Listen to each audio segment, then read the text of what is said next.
So in supraventricular tachyarrhythmias, we are saying AVNRT, that is atrioventricular nodal reentrant tachycardia. So first we'll see the mechanism. So in normal people, we have fast pathway in the AV node. This is the AV node. So this is the fast pathway.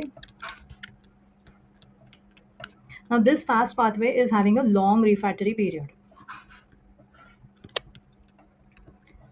Now in some people, we have another pathway in addition to this fast pathway.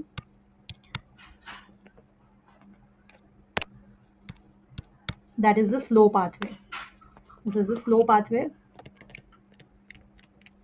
which is having a shorter refractory period.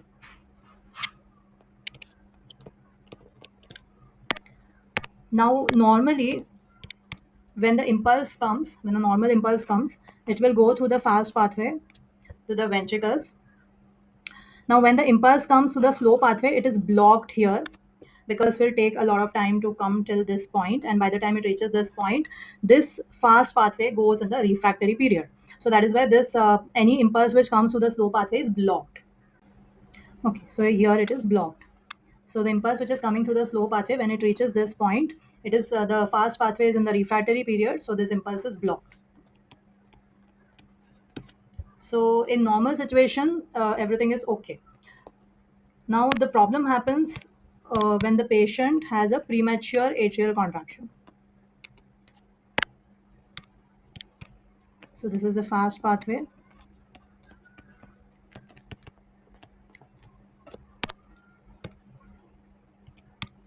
This is the slow pathway.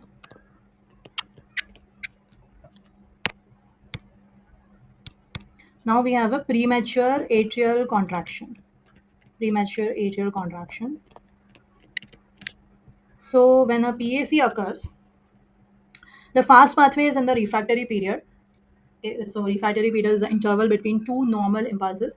So fast pathway is in the refractory period. So this PAC will travel through the slow pathway.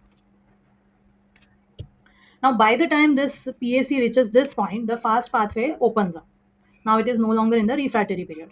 So what happens is this impulse will go anterograde direction also to the ventricles.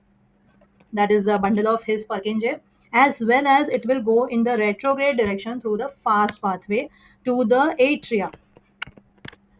So now this initiates the formation of a reentrant circuits. Reentrant circuit.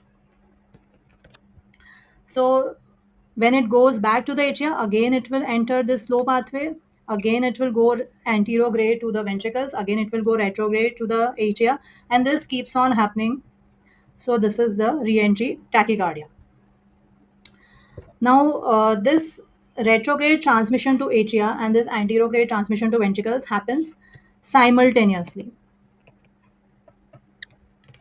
So that is why in the ECG is what you get is the QRS complex is your anterograde transmission to the ventricles, and the retrograde transmission, it creates an inverted P wave because it is retrograde transmission, which is actually buried within this QRS complex.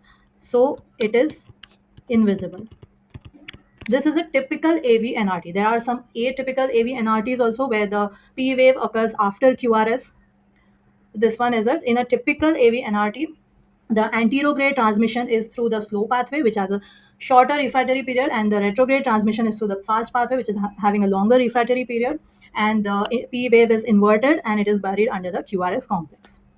So, what are the features?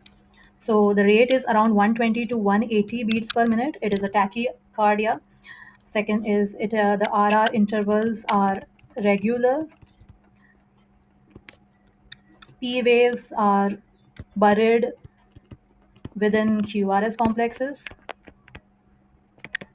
So P waves are present, but they are invisible, and the QRS complexes are narrow, as it is a supraventricular tachyarrhythmia.